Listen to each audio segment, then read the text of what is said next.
এই জীবনে সুখী হওয়ার জন্য টাকাই যথেষ্ট নয়।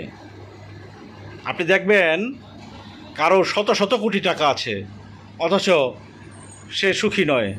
আল্লাহ পাক তাকে এইরকম অসুখ দিয়ে রেখেছে যে তার সামনে অনেক সুন্দর সুন্দর খাবার, কিন্তু তার খাওয়ার মতো ক্ষমতা নেই। তার সারাদিন ওই আতপ চালের জাও খেয়ে কাটাতে হয়।